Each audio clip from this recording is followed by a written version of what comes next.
여러분 안녕하십니까? 굿모닝 오늘의 증시 박지영입니다. 안녕하십니까? 홍성진입니다. 세계 각국의 미국발 상호 관세가 발효되면서 뉴욕 증시 오늘 새벽엔 눈치를 보면서 마감됐습니다. 이런 가운데 실적을 발표한 일라이릴리의 급락이 심상치 않은데요. 네, 맞습니다. 호실적에도 불구하고 이 비만 치료제가 시장의 기대치에 못 미치면서 주가가 무려 14% 넘게 급락을 한 건데요. 이게 어떻게 보면은 이 실적 지표보다는 임상 데이터 하나가 투자 지표로서 더 잘 활용될 수 있다는 점이 드러난 사례가 아닐까 생각이 들기도 합니다. 최근 빅파마들 비만약 개발 중단을 선언했는데도 불구하고 일라이릴리가 수혜를 받긴 어려운 걸까요? 국내에서 비만 관련주를 점검해 보겠습니다. 네, 그리고 밤사이 미국인들의 퇴직연금과 관련된 트럼프 대통령의 행정명령 서명 소식이 나왔고요. 그리고 연준 이사가 새로 지명됐다라는 소식도 같이 나왔죠. 해당 내용들도 같이 짚어보시죠. 자, 이제 본격적으로 굿모닝 오늘의 증시 출발합니다.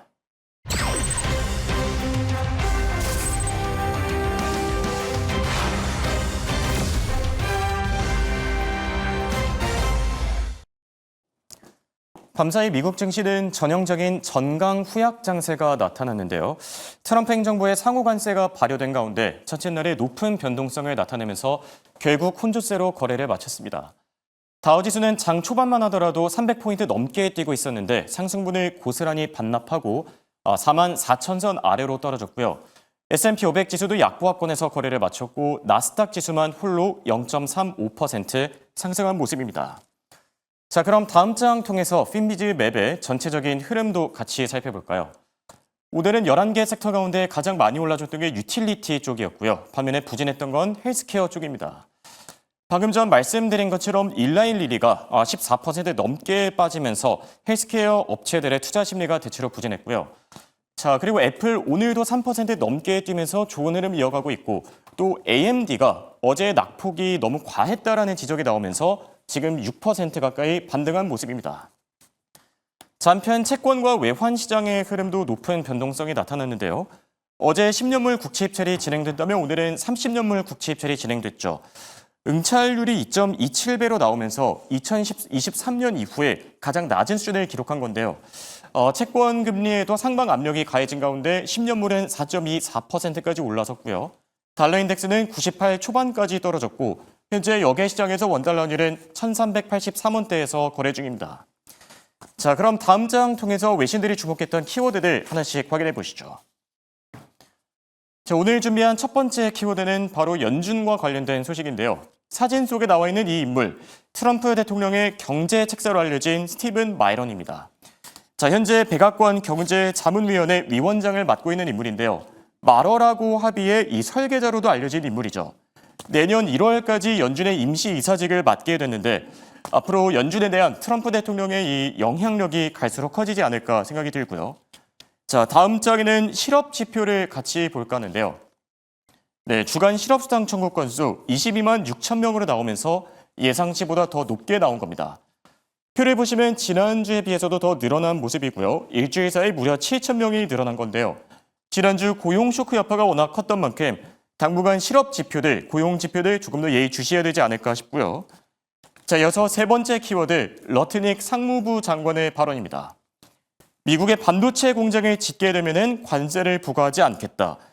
한 가지 단서를 덧붙였는데요. 트럼프 대통령의 임기 안에라는 키워드입니다. 자, 결국 지금 텍사스 그리고 인디애나 쪽에서 투자를 진행 중인 삼성전자와 SK하이닉스 반도체 관세를 피할 가능성이 생긴 건데요. 미국의 공장을 지어야 된다. 트럼프 대통령의 압박이 갈수록 커지지 않을까 싶습니다. 끝으로 내일장 체크포인트까지 같이 보시죠. 자, 내일장은 그렇게까지 중요한 지표들이 많이 나와 있진 않은데요. 일본은행의 통화정책회의 요약본이 나오고요. 주간 원유 채굴 장비수가 공개되고 또 서학기비들이 많이 담고 있는 템퍼스 AI의 실적까지 잘 챙겨봐야 될 필요가 있겠습니다. 자, 그럼 이어서 더 자세한 기업 이슈들 김현수 아나운서와 확인해 보시죠. 네, 종목별 이슈들 오늘도 실적 발표 중심으로 체크해 보겠습니다. 먼저 M7 기업들 상황부터 점검하고 가시죠. 마이크로소프트와 메타는 약보합권으로 장세를 이어가고 있는 가운데 애플은 어제의 호재를 계속해서 이어가면서 오늘 3%대 상승해주고 있습니다. 어제는 5% 상승이었다면 이 상승폭을 계속해서 지켜나가고 있는 모습이고요. 엔비디아는 오늘도 강보합권을 이어가면서 52주 신고가 다시 쓰고 있습니다.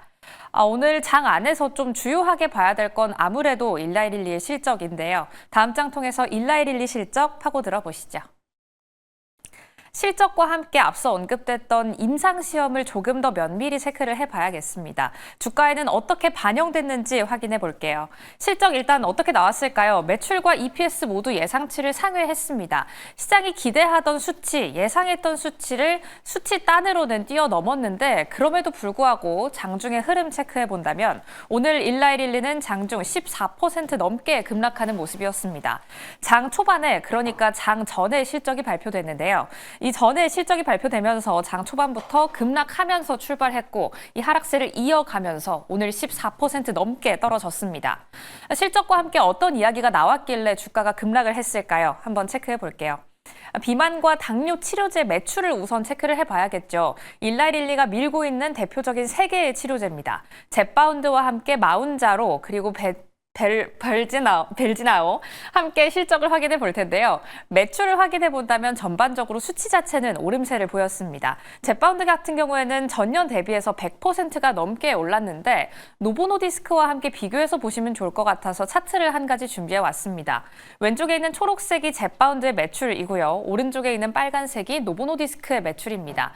매출 자체만 비교해 본다면 젯바운드가 조금 더 선방했다라는 점을 알 수 있지만 주가는 왜 급락했을까요? 밑에 있는 오포 글리프론에 있습니다. 일라이릴리는 실적 발표와 함께 장이 시작하기 이전에 임상시험에 대한 결과를 발표했습니다. 어떤 내용이 나왔는지 확인해 보시죠. 일단 대상은 3,000명이 약간 넘는 규모로 이루어졌고요. 평균적으로 12.4% 정도가 체중을 감소했다라는 효과를 발표했습니다. 12.4%라는 수치, 어떤 수치인지 수치 자체만 들으면 약간 가늠이 안 가죠. 노보노디스크의 비만 치료제와 함께 수치를 비교해 보겠습니다. 노보노디스크가 발표했던 세마글루타이드 같은 경우에는 체중 감소율 15%가 약간 넘는 수치를 보였는데요. 이 때문에 투자자들의 약간 기대감에는 못 미치는 정도의 체중 감소율을 보인 겁니다. 그렇기 때문에 주가는 14% 넘게 급락했는데 실적 발표보다는 임상 시험 결과에 대해서 실망한 점이 주가에 반영됐다는 점 풀이하시면 좋을 것 같습니다. 일단 오포글리프로를 가지고 어떤 계획을 가지고 있는지도 체크를 해봐야겠죠. 모든 1차와 2차 평가 지표는 달성한 상태라고 하고요. 특히나 기존에 가지고 있던 기존 주사제 GLP-1 계열과 함께 유사한 수준의 계열성을 보유하고 있다라고 합니다. 중요한 점은 주사제가 아니라 경구용이다라는 점이겠죠. 특히나 올해 말까지 전 세계 규제에 대해서 승인에 대한 신청을 예정하고 있다라는 계획까지 밝혔는데 연간 가이던스까지 상향했음에도 불구하고 주가는 급락했습니다. 앞으로의 투자 전략은 어떻게 짜봐야 할지 잠시 뒤에 전략 세워볼게요. 그럼 다음 장 통해서 코노코필립스도 체크해 보시죠. 이 전전 시간에 쉐브론과 함께 엑슨모빌의 실적을 확인하면서 원유의 흐름도 확인했던 적이 있습니다. 다시 한번 짚고 코노코필립스는 실적이 어떻게 나왔는지 확인해 보시죠. 앞선 일라이릴리와는 약간 다른 흐름입니다. 실적 자체 수치를 비교해 본다면 매출과 함께 EPS 모두 예상치를 상회했다라는 점 확인하실 수가 있고요. 장중에는 등락을 오고 가다가 오늘은 약보합권으로 장세를 가져갑니다. 코노코필립스에 있어서도 원유 가격을 한번 체크해 보겠습니다. 2분기 원유 가격 흐름 어땠을까요? 브렌트유 기준으로 가지고 왔는데요. 2분기에는 원유의 가격을 좀 흔들 수 있는 이슈들이 꽤나 많았습니다. 일단 오펙 플러스의 생산량이 증가했고요. 이란과 이스라엘의 갈등, 지정학적 리스크 때문에 원유 가격이 약간 튀어 올라주기도 했죠. 80불 위로 올라와주기도 했고 중국으로의 수요가 좀 둔화됐다라는 점이 원유의 가격을 움직였습니다. 일단 위에 제목으로 달아놓은 것처럼 원유 가격은 전반적으로 약세를 보였는데요. 하지만 코노코필립스는 생산량 자체를 증대하면서 이 원유 가격의 하락분을 모두 상쇄했습니다. 2분기 생산량 하루 239만 배럴이라는 수치 자체를 내놓기도 했고요. 여기에 더해서 앞으로도 쭉 이런 가이던스를 유지할 것이다라는 말도 함께 내놨습니다. 일단 지금 현재 원유 가격의 추이를 본다면 유가의 가격은 안정세를 찾았습니다. 과연 원유 관련 기업 코노코필리스에 대한 전략은 어떻게 가져가 봐야 할지 이 실적에 대한 데이터와 함께한 투자 전략 지금부터 바로 세워보시죠. 자, 이번에 미국 증시 투자 전략 세워보는 시간인데요. 송범선 썬투자 실장과 함께합니다. 안녕하십니까? 안녕하십니까? 자, 상호 관세가 발효된 지 첫째 날이 됐습니다. 미국 증시도 높은 변동성을 나타냈는데 오늘 일장은 어떻게 보셨죠? 네, 뭐 정치가 경제를 흔든다 이렇게 좀 보고 있고요. 지금은 뭐 관세 부과라던가 관세가 좀 발효되는 시점 그리고 파월의 압박 이런 점들이 계속해서 경제 요소를 흔드는 시점이다 이렇게 좀 판단을 합니다. 자, 그렇기 네. 때문에 지금 상황은 전반적으로 정치권의 이런 정책들이 또 경제를 흔들고 있다 이렇게 좀 판단을 할 수 있겠고요. 지금 전반적으로 뭐 계속해서 새롭게 부과되는 네. 또 관세, 반도체 뭐 관세 100%라던가 이런 점들이 주요 변수로 자리 잡고 있기 때문에 지금은 또 중요한 시점이다 이렇게 좀 판단할 수 있겠습니다. 네, 말씀해 주신 것처럼 관세랑 관련된 소식들 계속해서 나오는 만큼 변동성도 좀 높아지지 않을까 생각이 들고요. 자, 오늘 살펴볼 첫 번째 이슈 바로 401k, 이 미국인들의 퇴직연금과 관련된 소식인데요. 트럼프 대통령이 행정명령에 서명을 했습니다. 이제 퇴직연금에 암호화폐나 사모펀드가 뭐 들어갈 수 있다 이런 부분인 것 같은데 앞으로 어떤 변화들이 있을까요? 그렇죠. 이제 암호화폐에 대한 부분을 굉장히 지금 뭐 제도권 하에 들여야겠다 뭐 이렇게 좀 해석을 할 수 있겠고요. 행정명령을 내렸고 이제 퇴직연금이다 보니까 이게 지금 굉장히 또 안전성이 중요합니다. 그래서 퇴직연금 우리가 이제 퇴직금 받는 거 대신 받는 거잖아요. 그래서 네.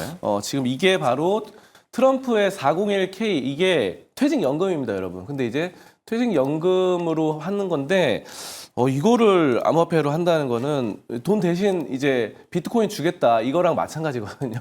네, 그래서 여러분들이 이제 비트코인은 뭐 어느 정도 뭐 실체가 없고 굉장히 또 위험한 거 아니냐 이렇게 볼 수 있는데 이런 거 보면은 이제는 비트코인을 뭐 기존의 화폐와 좀 동일시할 수 있는 그런 법안이 생겼다 이렇게 좀 해석을 할 수 있겠습니다. 네, 실제로 비트코인 가격도 이 속보가 나온 이후에 2% 급등하면서 현재 11만 8천 달러까지 올라선 상태입니다.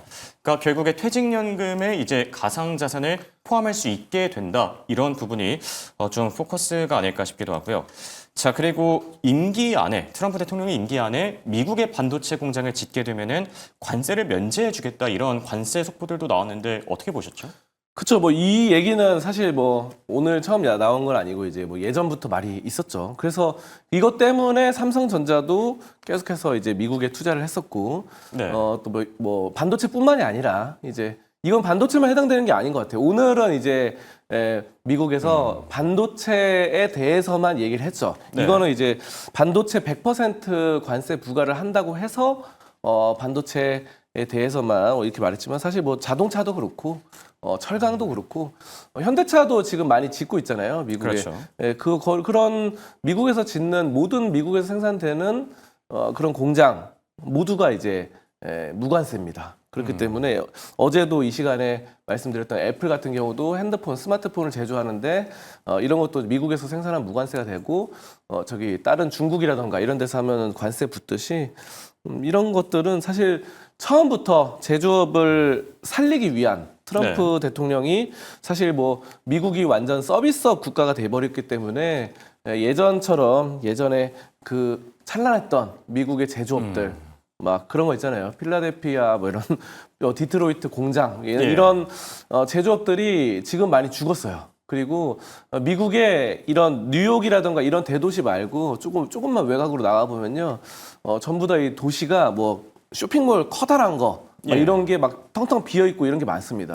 그래서 거의 유령 도시처럼 이렇게 황량한 아무도 없는데 쇼핑몰 덩그러니 남아있는 좀비 영화에서 막 좀비가 뛰어다닐 만한 그런 곳이 너무 많아졌기 때문에 특히 공장도 그런 게 많아졌고 공장도 텅텅 비어 있는 게 많아져서 이런 제조업을 살리기 위한 방안이 바로 미국에서 뭘 만들어라라는 것이고 그대로 지금 뭐 시행하고 있다 이렇게 좀 볼 수 있겠습니다. 자, 그리고 여기에 또 상무부가 내용을 하나 더 공개했는데 트럼프 대통령이 중국의 이 관세 유예를 연장할 가능성이 크다 이렇게 얘기를 했습니다. 결국 최종 결정은 트럼프 대통령에게 달려 있다라는 점인데 미중 관계 앞으로 좀 나아질 수 있을까요? 그럴 수도 있죠. 네. 근데 이제 90일 연장이라는 게 또 애매모호하다 보니까 네. 사실 뭐 90일은 3개월이다 보니까 너무 긴 것 같습니다. 그래서 이 사이에 어떤 또 변수가 생길지 모르고 계속해서 저는 제 생각에는 이제 견제가 계속 이어질 것 같아요. 그래서 네. 이와 같은 것들이 어쨌든 처음부터 이제 관세 카드를 꺼내 든 것 자체가 이제 중국을 겨냥한 것이 컸기 때문에 트럼프 대통령은 처음부터 옛날 트럼프 1기 때부터 그 표적이 있었습니다. 표적이 바로 중국입니다. 그렇죠. 예, 그래서 민주당 쪽에서는 이제 중국과 이제 같이 아우르면서 같이 가야 된다 이렇게 했는데 공화당에서는 처음부터 트럼프가 꺼내던 표적은 중국을 타겟으로 잡았고 중국이 모든 것을 집어삼키기 때문에 공산품이라던가 제조업 같은 것들 네. 그렇기 때문에 우리 미국의 이런 제조업이 죽어가고 있다. 그래서 중국한테 모든 제조업이 뺏기고 있다. 이런 논리를 펼치면서 이제 다시 아메리카를 뭐 위대하게 살려야 된다. 그렇죠. 메이크 네. 만들어야 된다. 뭐 이렇게 하면서 마가로 내세웠던 거죠. 그래서 중국을 타겟으로 잡으면서 그 마가 세력들을 결집을 시켰던 것이기 때문에 제가 봤을 때 중국 이번에 연장해도 또 중국을 또 때릴 수 있는 새로운 카드를 또 꺼내들 수 있다. 이렇게 좀 판단하고 있습니다. 알겠습니다. 자, 여기 또 밤사이 경제 지표들이 많이 발표됐는데요. 지난주 고용 쇼크 여파가 워낙 컸던 만큼 실업 지표가 또 중요했었죠. 밤사이 발표된 지표들은 어떻게 보셨죠? 그렇죠. 그 지표는 별로 좋게는 안 나왔습니다. 그래서 실업자 수가 좀 늘어났다 이렇게 네. 좀 볼 수 있겠고 예상보다 상회하면서 실업수당 청구 건수, 그러니까 실업수당을 청구하는 사람이 많아졌다는 건 실업자가 많이 늘었다는 얘기고요. 그리고 인플레이션도 3.0%에서 3.1%로 올라가기 때문에 물가도 상승하는데 실업자도 늘어나고 좀 안 좋습니다. 이런 것들.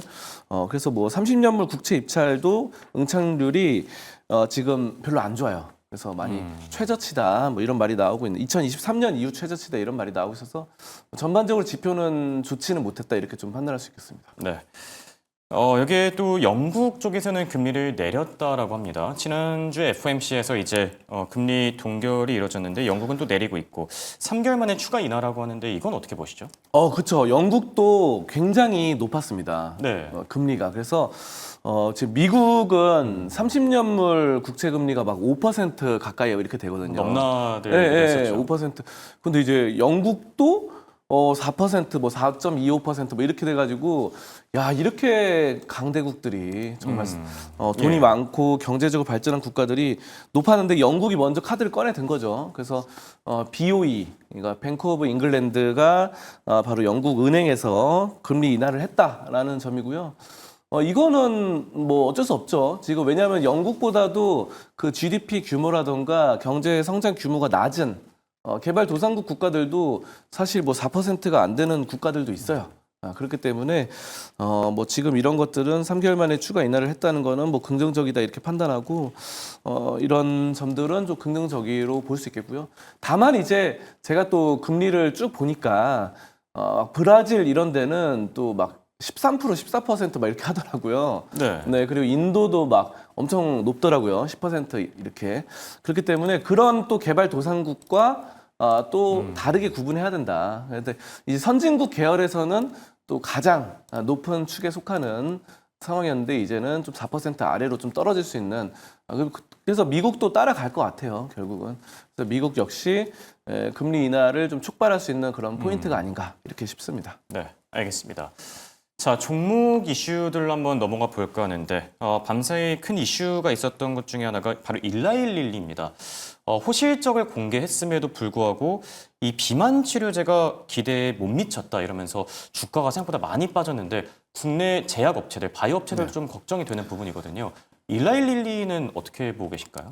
비만 치료제 관련해서 네. 뭐 상당히 또 뭐 이렇게 입지가 있는 회사죠. 그래서 근데 오늘 좀 많이 빠져가지고 뭐 일라릴리도 그렇고 노보노디스크 뭐 이런 여러 회사들이 그렇죠. 있잖아요. 그래서 호실적에도 주가가 많이 빠졌는데 뭐 기대 이하다 이런 것들은 국내에도 사실 굉장히 많아요. 뭐 펩트론이라던가 또 뭐 한미약품 등등 새롭게 또 막 이렇게 개발을 해 나가는 회사도 있고 펩트론 같은 경우는 또 이렇게 기존의 빅파마 이런 예. 비만 치료제 빅파마 손을 잡고 같이 뭔가 협업을 하고 있죠. 그래서 이런 점들이 있는데 어쨌든 전반적으로는 좀 빠질 가능성이 높아졌다.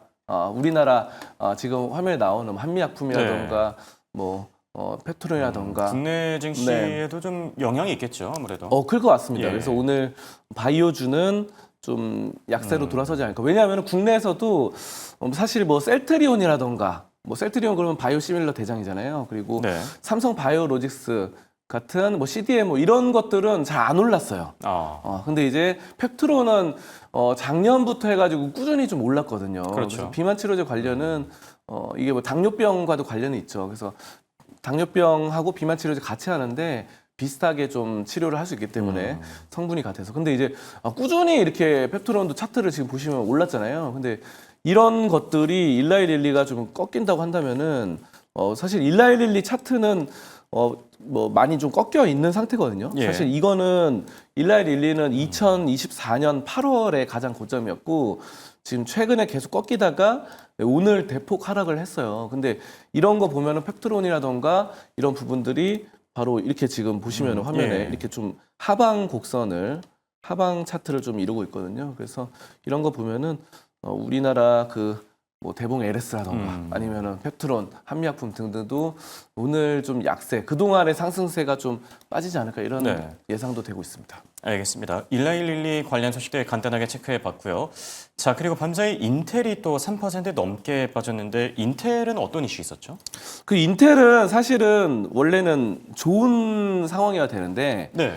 근데 이제 트럼프 대통령의 이 인텔 CEO 사임해라 막 이런 말들 때문에 좀 떨어졌던 거고요. 사실은 저는 그래도 전반적으로 반도체 예. 100% 관세 이걸로는 수혜라고 봅니다. 그래서 예. 왜냐하면 인텔 같은 경우는요, 아까도 말씀 우리가 나눴듯이 지금 미국에서 만드는 반도체 품목은 무관세입니다. 자, 근데 인텔은 미국에 공장이 많아요. 그래서 미국 애리조나에도 있고 인텔이 또 오하이오 반도체 공장도 신설을 했고요. 또 그리고 미국 오리건주에도 200억 달러를 들여서 투자를 했습니다. 반도체 공장을 만들었고요.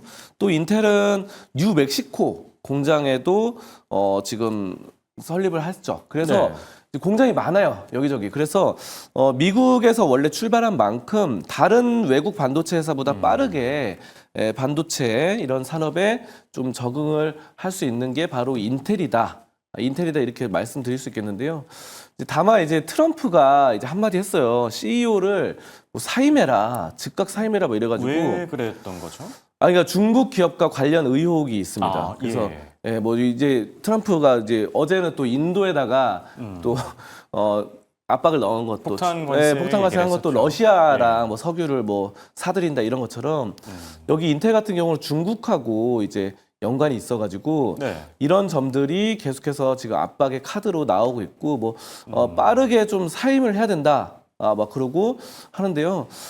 지금 이런 점들 인텔의 미국 정부에서 미국의 상원 정부에서 보낸 편지가 있는데요. 인텔에 이 서한에 뭐라고 돼 있으면은 중국 기업을 실질적으로 통제를 하고 있으며 수백 개의 중국 첨단 제조 반도체 기업에 지금 지분을 보유하고 있는 것을 알려졌다. 그래서 네. 중국과 뭐 지분을 보유하고 뭔가 중국과 관련이 깊다라고 하면서 지금 인텔 쪽을 압박을 하는 겁니다. 그래서 어쨌든 뭐 중국 관련된 반도체 기업에 대한 기술 이런 것들 유죄를 인정한다 뭐 이런 말들이 계속 나와요. 그래서 이런 점들은 사실 뭐 좀 더 판별을 해봐야 알겠지만 어쨌든 지금 인텔에는 사실은 더 좋았어야 되는 반도체 상황에서는 근데 이제 네. 결국은 악재로 지금 그렇죠. 트럼프 말 한마디. 그래서 제가 아까 전에 정치가 경제를 흔든다라고 했던 것처럼 경제적으로는 인텔은 좋거든요. 충분히 매력이 있죠. 네, 반도체 100% 관세 매기는 거 안 내도 되니까. 근데 결국은 트럼프 대통령의 정치적인 말 한마디로 경제적으로 주가가 박살이 난 겁니다. 예. 네, 이렇게 좀 보도록 하겠습니다. 알겠습니다. 자, 끝으로 오늘 일장에서 관심을 가질 만한 종목을 꼽는다면 어디를 보면 좋을까요? 저는 뭐 오늘은 또 반도체 위주로 많이 준비를 했는데 역시나 퀄컴을 보도록 예. 하고요. 퀄컴도 이제 미국에 있는 반도체 회사죠. 그래서 공장을 이거는 근데 직접 소유하고 있지는 않습니다. 팹리스예요, 팹리스. 근데 어쨌든 미국에서 이제 하는 거다 보니까 반도체에 부과된 100% 품목관세에 대한 부담이 없어요. 근데 중요한 건 뭐냐면요.